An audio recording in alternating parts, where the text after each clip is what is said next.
एक तो नरी आज यहाँ कोनी अखे है। अरे खेता में भी बेरा हूँ वाटते हैं तहाँ बेरा है अने खोला में बेरा है तब कोनी यहाँ पोते जागे त्रास पड़े है तुले आँखें देखा हूँ एक कोनी माता कहानी ले ले कोनी यहाँ है आई तावड़ कभी दे रही हूँ आई ता खोला में भी दे रही हूँ कोनी यहाँ है आई तावड़ कभी दे रही हूँ आई ता खोला में भी दे रही हूँ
दादो हाय अंको दादो हाय आणि विको दादो हाय म्हणजे ती आहे म्हणजे 20 रुपया दिला हाय आणि कोणी मावली रोडाली हाय एकदम व्यवस्थित आखी देखाडजे कहानी आखी देखाडजे की असते हां आपो अर्जुन डायो है नगरे वालो त्या भी 10 रुपया दे माताजी रोडाली बद्दल त्या भी माता सुख शांति रखे धंधा पाया बरकते की माता रखला है ते की जे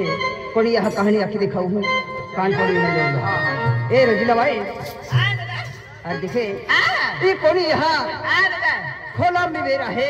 कलम भी वेरा है खेतुम भी बेरा है खेतम भी वेरा है कोठम भी बेरा है अन उखाम भी बेरा है उखाम भी वेरा है कोटिम भी बेरा है माडो खाते हैं तिही भी बेरा है ती भी वेरा है अन खाड़ी पाते जाती ही बसने चोला तिही भी बेरा ती है भी वेरा है कोनी यहाँ लुटे जागे त्रास पड़े अंति कोनी यहाँ रोगारी जाती रहे ये की का दादा ती कोनी यहाँ काय आखे है क्या के तो मान तोनारी हर की वागवी नहा क्या खतर आय रोगारी चली ये क्या के का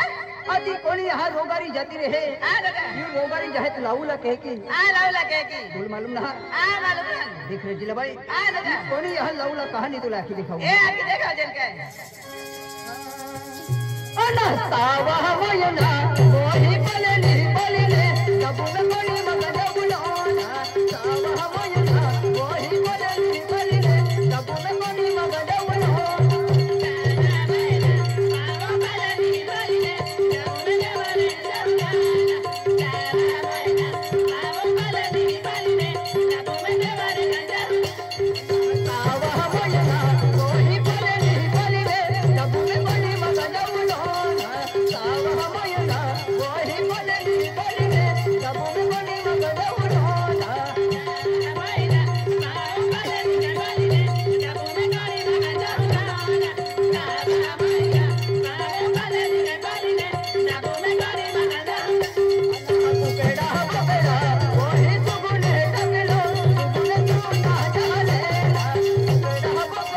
What is